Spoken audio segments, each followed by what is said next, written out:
There's one watch brand which is pretty much hated by everyone within the watch community. And it's not just because of this guy. Because there is indeed something worse than a trash can. They've been hated for decades, although Nika is doing a good job at spreading the good word. At least it's not a Hublot. But I want to find out why. I want to see why people hate Hublot. It's not Hublot. It's Hublot. Hublot. Hublot. I want to see why people hate Hublot so much.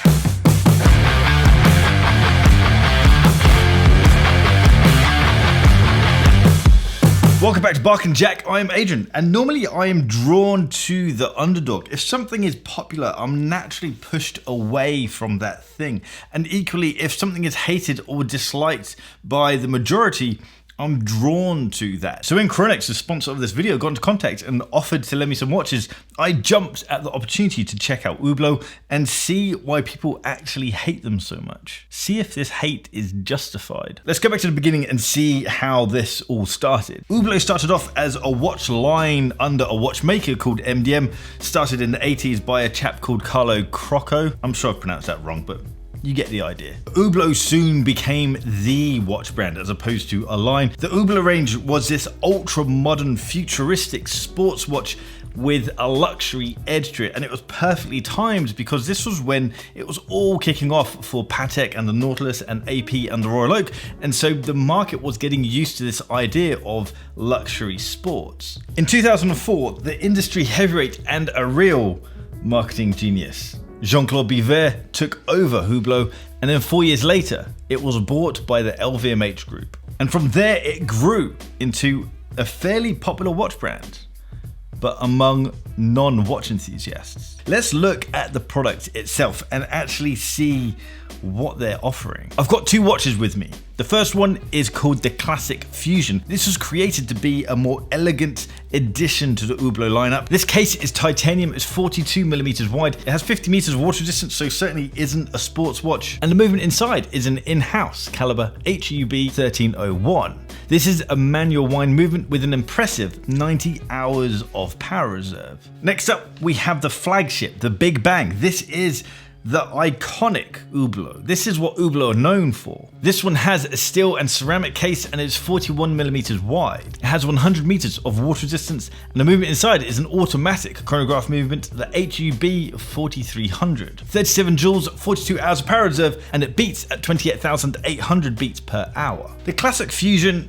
isn't too bad. As an offering, I hate the design, but that's just my opinion of the look of the watch. It's an in-house movement, it has an impressive power reserve, the finishing is fair. As an overall watch, I feel like all of it is kind of in line with itself. The finishing isn't superior to the movement isn't superior to the finishing, the package is okay. But then you look at the price. This is £10,400. £10,400. That is moronic.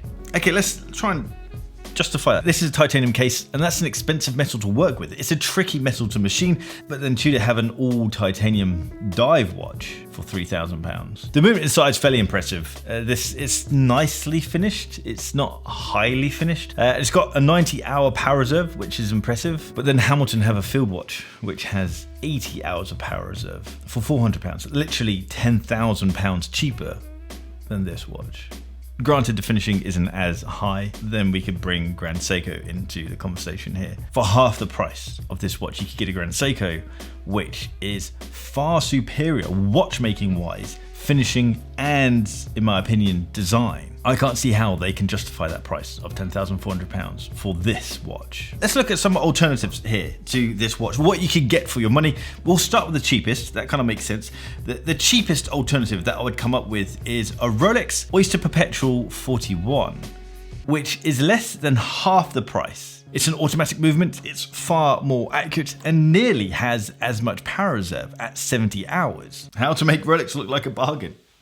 Compare it to a Hublot. Another watch that would be a brilliant alternative to this would be the Jaeger-LeCoultre Master Control Date. That is £6,050. You can literally buy that Oyster Perpetual and the Master Control Date have a killer 2-watch collection with watches that will last forever and cover all aspects of life. Whether you want to go to the beach, whether you want to go to a wedding, these 2 watches alone will cover you and be brilliant heirlooms and still be the same price as this Hublot, which is not a timeless design, which won't be an heirloom. If you do want to spend £10,000, then you could get this, a Vacheron Constantin 56, but this isn't an in-house movement, and that could be a little sticking point for people.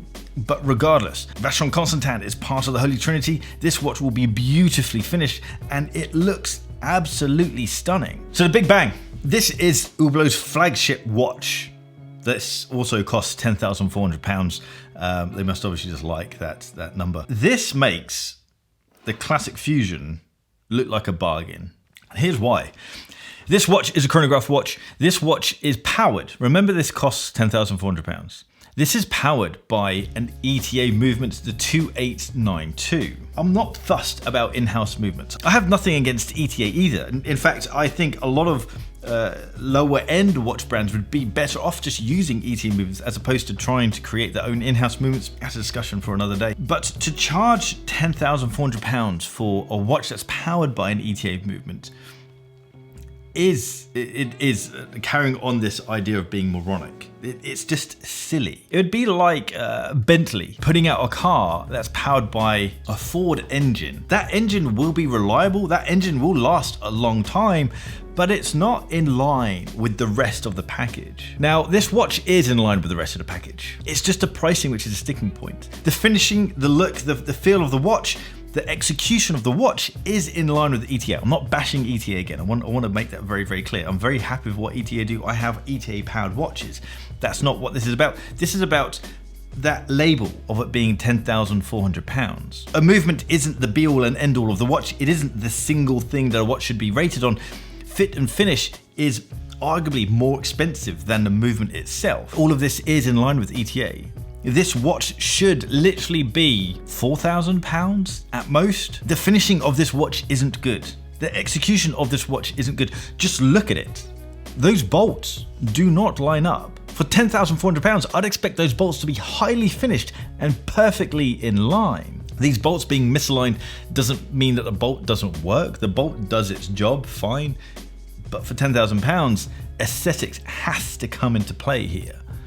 That's ultimately what you're paying for when you're getting to that level of watchmaking. Now, this overpriced stuff I don't think is why Hublot is hated so much within the watch community, because you can actually identify that kind of activity in quite a few areas of the watch world.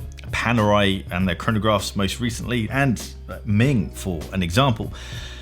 But before I tell you why I think Hublot. Before I tell you why I think Hublot is hated so much within the watch community, let me tell you about the sponsor of this video, Chronex. These guys make it possible for me to be so open and honest about watch companies because I don't take money from watch companies. These guys allow me to borrow watches, and there is no precedent around me being positive or saying anything or sharing a particular message. Chronex are a huge watch dealer. They sell Hublot. They also sell Rolex, Patek, AP, Jaeger-LeCoultre. They sell Omega. They've got pretty much everything on their platform. These guys have in-house watchmakers, so you know that the watch you're buying is legit. If you find a watch that you want that's over £5,000, use discount code BARK and JACK when you check out, and you will save yourself money. So the reason why I think the watch community dislikes Hublot so much is because of what Hublot represents. The way that Hublot is marketed, the people that Hublot is marketed, the lifestyle that they try to sell you. That's what the watch community dislikes. I'm generalizing massively here, but it is ironic that non-watch enthusiasts look at watch enthusiasts as if we buy these things to show off in any fashion. Granted, there are some exceptions to the rule. We all like watches for different reasons, but we're pretty unanimous in the idea that we don't like watches to show off. And that's what Hublot is about. Hublot is around that vulgarity of money. It's about wealth. It's about showing off that wealth. That's the lifestyle that is around that watch. The price of an Hublot quite possibly is seen as a feature of it, whereas a watch enthusiast doesn't see price as a feature. The price is simply a barrier to entry, similar to the size of a watch. If you've got small wrists, it's unlikely you're going to buy a large watch. If you have a small bank account, it's unlikely you're going to buy an expensive watch. It's just that connection, nothing more. A £10,000 watch isn't cooler than a £10 watch because it's £10,000.